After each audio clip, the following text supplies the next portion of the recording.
כפיים.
Okay, let's talk to them.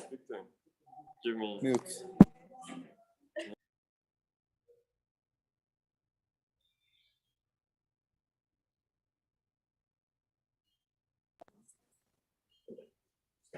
כן, דבר רגע, דבר. אני רוצה שיראו אותי. הנה. Rabbi Friedman, welcome. Thank you, Elad. You're on mute. I'm not. See if I can unmute you.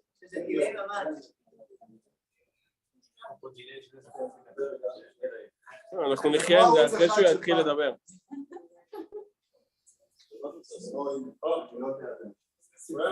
Hello. Welcome. Am I unmuted? Okay. Turns out you're not on mute. We're just in a delay because they're watching the broadcast and I'm talking to you through Zoom, which is a few moments behind. But we're here. We just saw the video. Everyone's dancing, playing. I spoke. Yossi spoke. Very amazing evening. Great people. Everyone's excited. And now we're waiting for the pic to hear you. So you can just go ahead. We're all ears and eyes. Thank you very much, Elad. Thank you, Yossi. It all begins with two basic questions. Number one, why are people so unimpressed? Why are people not more inspired? The Torah is amazing. The Torah is emet. The Torah is everything. What's missing here? And the other question is, this is the Dor Hashvi. This is the preparation for Mashiach. So there should be something even extra special about our mitzvot and our Yahadut. What is the answer to these very fundamental questions? So first, what is missing? We know that the last tikkun, the last thing that is going to get fixed before Mashiach comes, is the Chet Eitz Hadas. What is the damage of the Chet Eitz Hadas? What happened when they ate from the Eitz Hadas? In very simple language, they developed an ego. Before that, they had no ego. They had no Yetzer Hara. But they really had no Yetzer Hara after they ate also. They remained complete tzaddikim. But what was added to the human being was the ego, the me, the ani. Now, this is a very good thing, because if you are not you, if you're not a person with a conscience, then your ahava doesn't mean anything, your emunah doesn't mean anything. It's only if you are a thinking, feeling human being, then your thoughts and your feelings can mean something to someone else. It's like, if I love everybody, then the fact that I love you doesn't mean anything.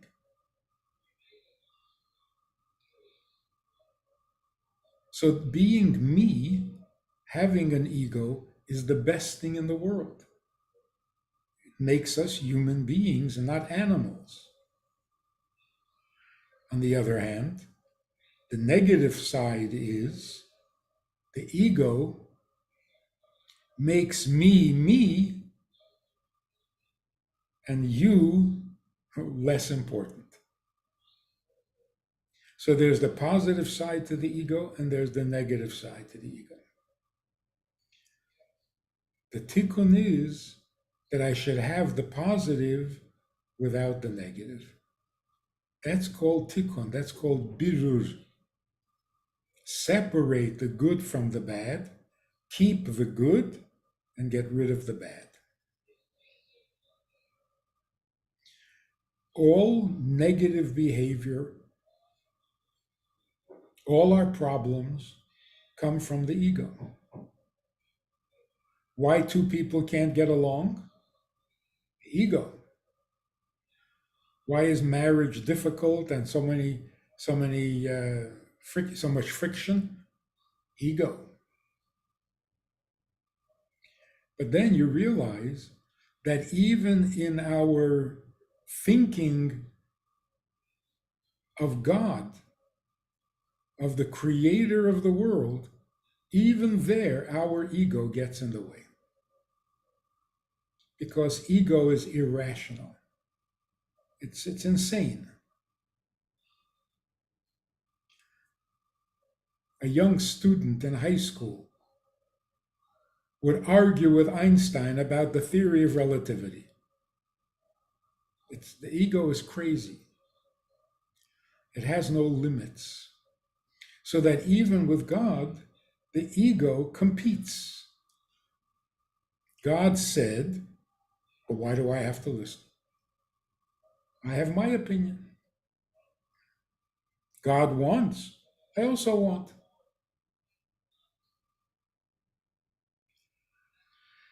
In fact, the whole message, the whole teaching of Torah and mitzvot became ego. Am I a believer? Do I believe in God? Do I want to be religious, dati, charedi? Do I feel like it? Does it feel good to me? Does it not feel good to me? And what reward will I get? Will I go to Gan Eden? Will I avoid going to Gehenna? It became all about me. I have to become a tzaddik, I have to become refined, I have to become spiritual, I have to become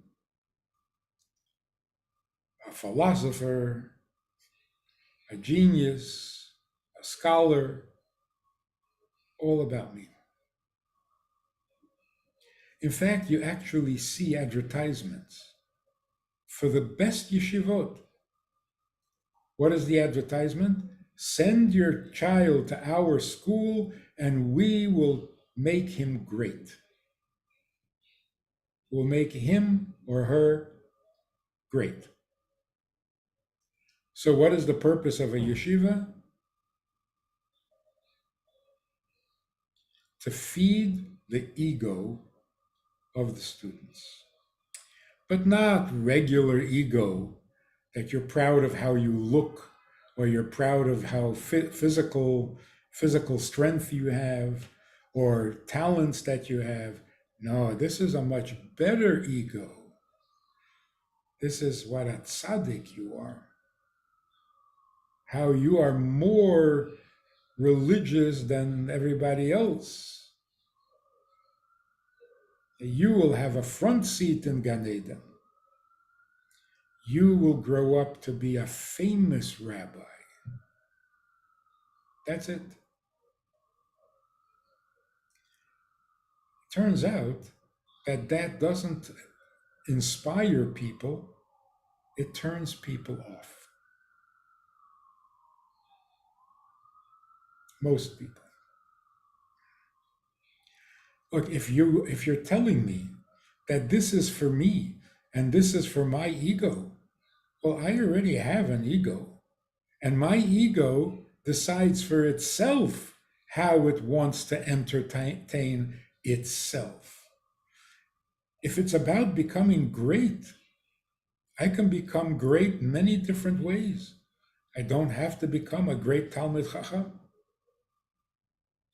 I can become a great businessman. I can become a great Ganav. I can become a great murderer and kill more people in one day than anybody else. Ego is crazy.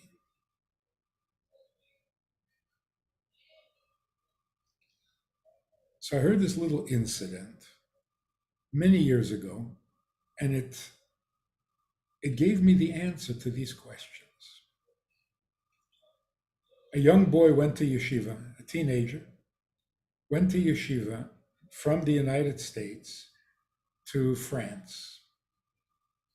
When he comes, he arrives in the yeshiva building, he goes into the office, and he said to the mashpia, who was a very deep, honest, godly person, he said to the mashpia, I need to call my mother. Which phone should I use? And the mashpia said to him, just a minute.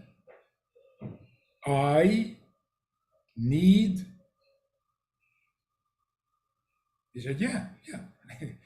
I need to call my mother. The mashpia said, I need.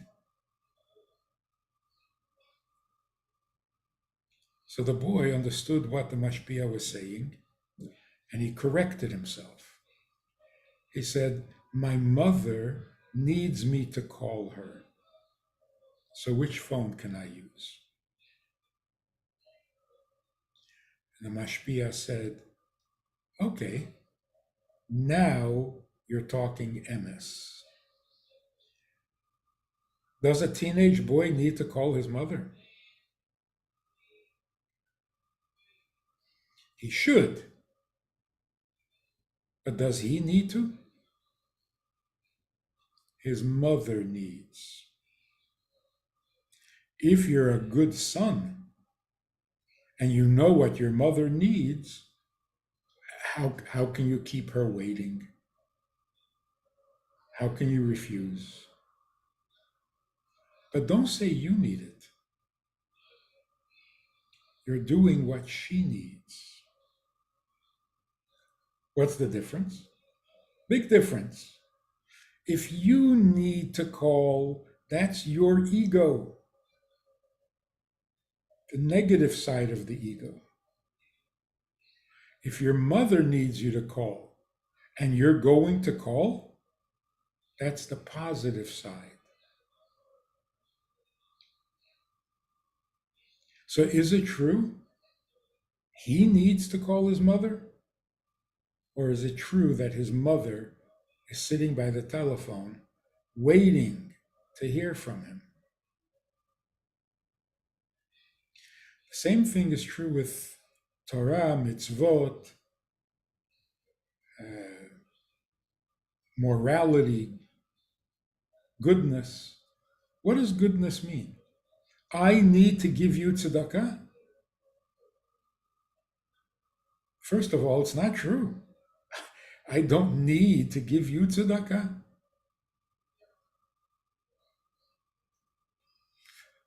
You, if you're hungry and you're poor, you need tzedakah. So then the ego says, well, if it's your need, what do you want from me? So you see, it's the negative side of the ego. If I want to give you, then I'll do it. You need me to give you? Why should I? Not my problem. So you see, the positive side of the ego and the bad side of the ego. And this is true with every mitzvah. How did it happen? How could we be so wrong-minded? I need to put tefillin? I need to put tefillin? That's what I'm told. Every rabbi said, you need to put tefillin. I need?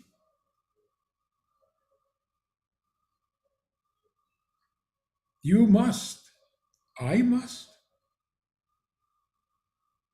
Why? You must keep kasher. You must keep Shabbat. What are you saying? So imagine an argument between a grandfather who is dati and the grandson. And the grandfather says, "You have to go to Bet Knesset." I have to. Why do I have to? Oh, you must. You have to. You're mechuyav.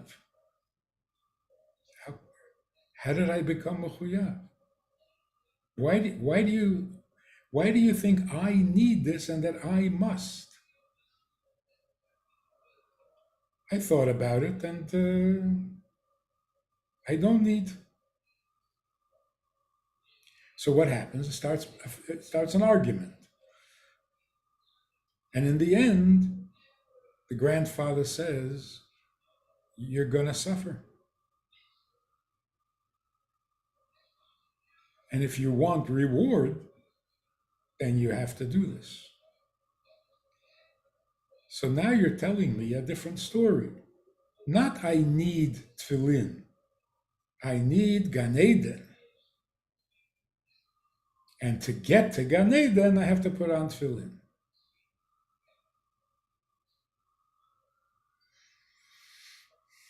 And if I don't want Gan Eden, then the tefillin are not necessary. So somebody actually once said to me, why do you put tefillin on people who are not religious? They don't want to go to Gan Eden. They don't believe in Gan Eden. So why do they need to put on tefillin? You're wasting time.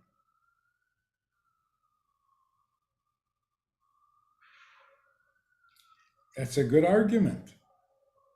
If the whole purpose is to get to Gan Eden, then don't put tefillin on people who don't want to go to Gan Eden.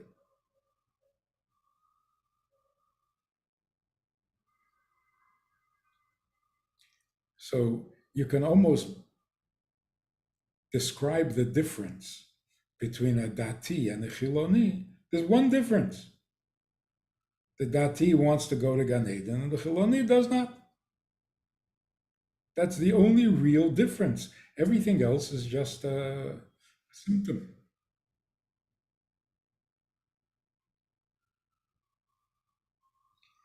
Now that we're so close to Mashiach, what is Mashiach? That the real emes, the real truth will become obvious. What does that mean? We won't judge things by our ego. We will look at things for what they are, be'emet.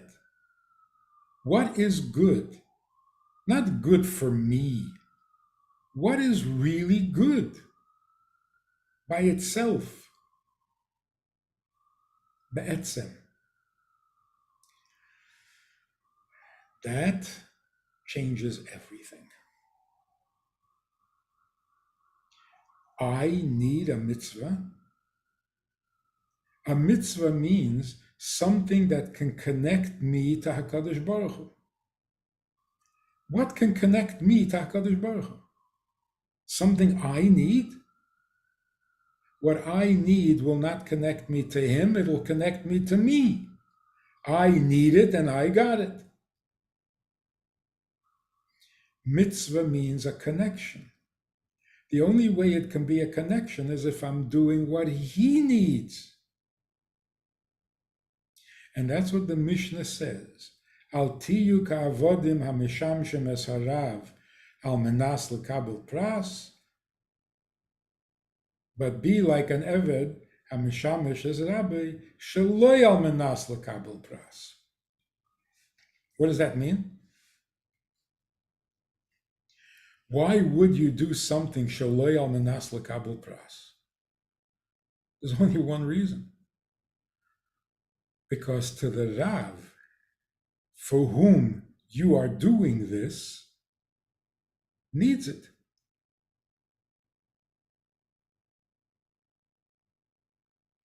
And if you can do something for the Rav, who happens to be greater than great, then you don't need any more schar than that. But if you're doing something you need, well, then that is a schar. So make up your mind. Do I need to do the mitzvah? Well, then I'm doing it for the schar, for whatever it is I need. To do it without schar means I shouldn't do it because I need it. I should do it because it is needed. That's very different.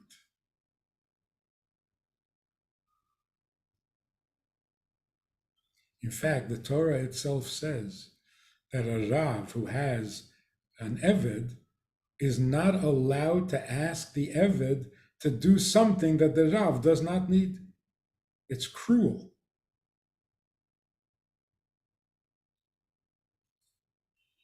So then you read the Torah again with open eyes. All of a sudden, the ego is irrelevant. It's not what I need, what I think, what I feel, what I want, what I'm going to get. It's not my need. It's what I am needed for. Okay, so now, if the mitzvah is God's mitzvah, like, for example, Shabbat. God says, Sheishes Yomim Osa Hashem Es HaShamayim Ve'es HaOretz. That God created the world in the 6 days. Uvayom HaShvi Shovas. Okay? What do you want from me? I didn't create the world in the 6 days. So what is this mitzvah? The mitzvah is, he is resting on Shabbat, and he wants you to rest with him. Not you need a rest. Es shabstotai tishmoru, mitzvotai chukotai. These are his mitzvahs, not my mitzvahs. Okay, I got it. Now the question becomes, so if he needs me to do a mitzvah, and I need to go to work and make money or go have some fun, which one should I do? He needs, okay, I also need. So at best, to be reasonable, one Shabbat I'll keep, the next Shabbat I won't. At home I'll keep kasher, but outside I won't. On a Chag, I will go to the Bet Knesset. But in the middle of the week, no. Okay, that's fair. A little bit what he needs, a little bit what I need. Or a little bit what he needs and a lot what I need. So then you think about it a little more and you come to another fantastic realization. That is absolutely true. I don't need. Bikshti, lovah, לעולם. I don't need. I don't need anything because I don't need to be born. So it's not he needs and I need, and I have to work out a deal. I don't need. So he's not asking me to give up my needs. He's telling me to be smart enough to realize that I don't have needs.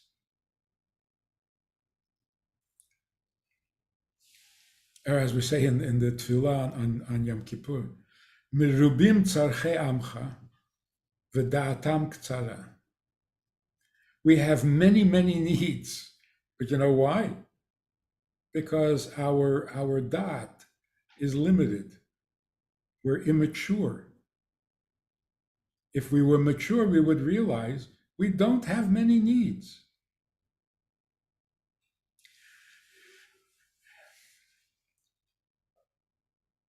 Why do I have to go to school? I have to get a degree. I have to get a job. I have to pay bills. I have to pay the mortgage. I have to pay taxes. I have to. A whole list. And it just keeps growing. In the olden days, we didn't have so many needs.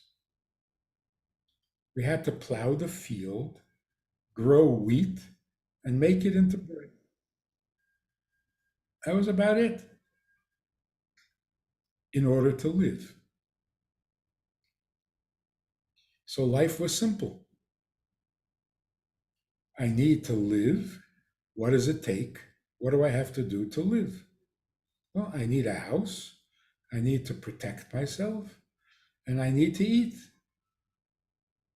Not so complicated. Hard, but not so complicated. When we became more sophisticated, we developed more needs. And now the needs are too many.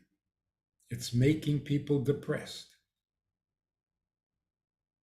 The needs just keep growing.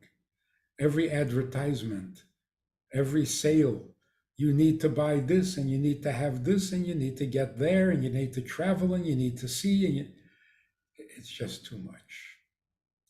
And the reason it's too much is because it's not true. You know, the corona taught us something. All the things we thought we needed, we went for a year, 2 years without it. And it wasn't bad. Life was a little better. So this discovery that is much greater than Freud or Adler or Maslow, even Frankl, who tell us what we need. If we go just a little bit deeper, it turns out that we don't need anything because we don't need to live. If I don't need to live, then I don't need anything. So that's what Elad was saying, quoting the Rebbe, who often, very often, repeated the Pisgam, Ani loy nevresi elo l'shamesh askaini. Everything in the world was created to help me, the human being, the Jew. And why was I created? For no other reason but to serve my Creator. In other words, I don't have needs. Only a Creator has needs. And what does needs mean?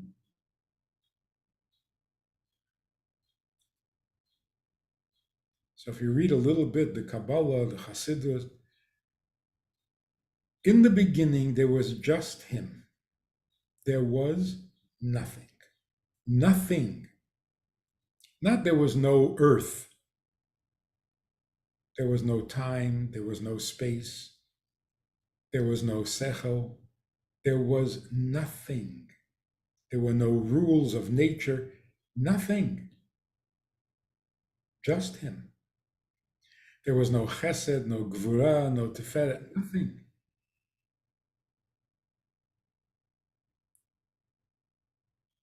And He chose to create a world. What does that mean?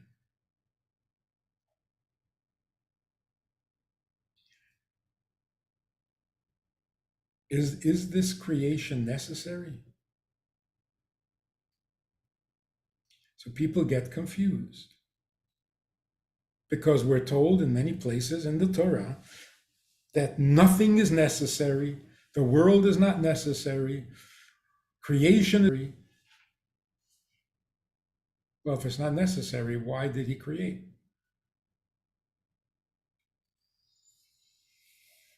And you can't say He created to do us a favor. We didn't exist, only He existed. So it must be that His decision to create the world came from Him. That means that it can't be any other way.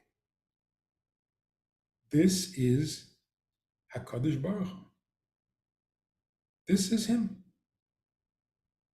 There is something that must happen, and in order for that to happen, He created the world. What must happen? He and we, Am Yisrael, have to become one. Because lo tov heyot ha'adam levado. So the point is that only a creator has a real need, something that must be.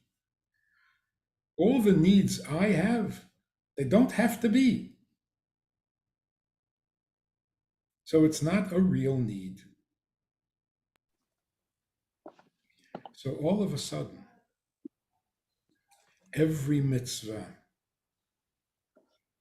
becomes absolutely necessary because it's what He needs. And if He needs, it's absolutely necessary. And that's why you don't have to reward me to do a mitzvah. And I'm not sacrificing anything because my need isn't even real. This is how Mashiach is going to be understood. This is how the world is going to change. The me monster is going to fade for these two reasons. I realize that I don't need, and I realize that what He needs is absolutely emes, necessary, and forever. Now I do a mitzvah with a complete different attitude. This is how the world is going to become perfect. Rabbi, this is the revolution that this book is leading, that you're leading, that the Lubavitcher Rebbe is leading, all of us. And I hear from people who read the book, they're not satisfied with just reading the book. It's a special book because it's a book that whoever reads it, they immediately want to buy more and give away or sell or teach or start study groups. It's not a book that you can keep to yourself.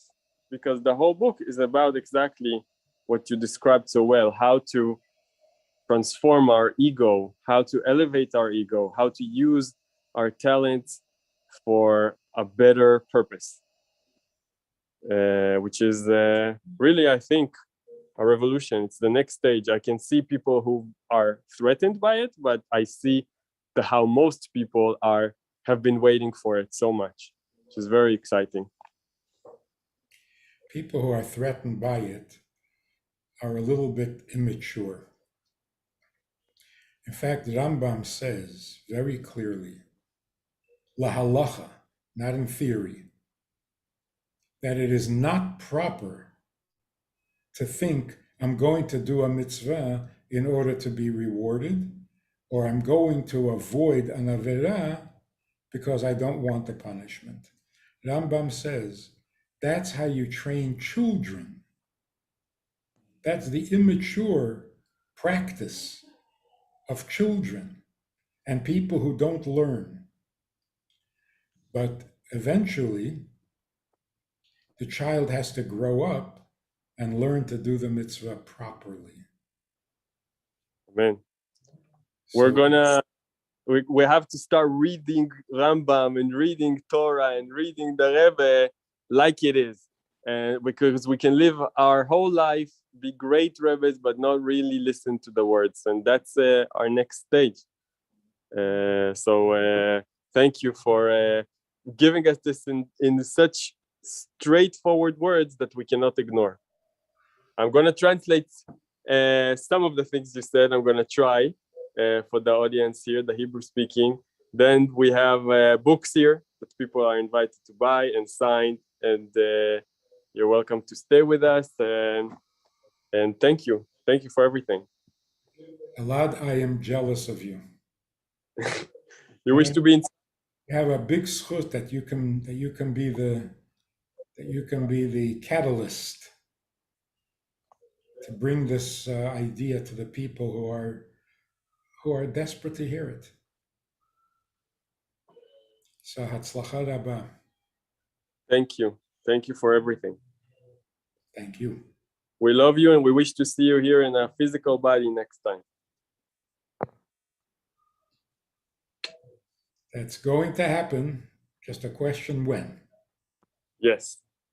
Same on my side. Okay, let's do translation.